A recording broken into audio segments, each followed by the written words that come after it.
tervitused teile kaunid lummavad sügisesest Pärnust. Lubage mul tutvustada Positive Inspiring Lifestyle'i päris esimene dressikas, mille autoriteks on Wolframi poisid, aga mille teeb erakordselt eriliseks ja mis on inspireeritud armastusest oma kodulinna Pärnu vastu. Ja selleks, et see kogu aeg meeles püsiks, on minu enda käsikirjaline armastusega Pärnust kenasti nii-öelda trükitud, talletatud varrukale. Ja see, et ta on juba ka käsitsi kirjutatud eelnevalt, loob ühe teatud tunde. Ja kui öeldakse, armastust saab väljendada mitmet moodi, nii inimeste kui piirkondade vastu.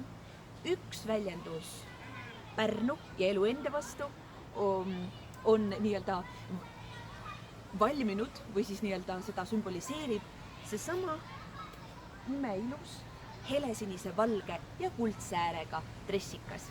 Nii et ma loodan, et te kõik avaldate julgemalt armastust nii nende inimeste vastu, kes on teile olulised, kui ka nende piirkondade vastu, kus te elate. Ja loodetavasti on üks nende seast ka armas Pärnu. Aitäh!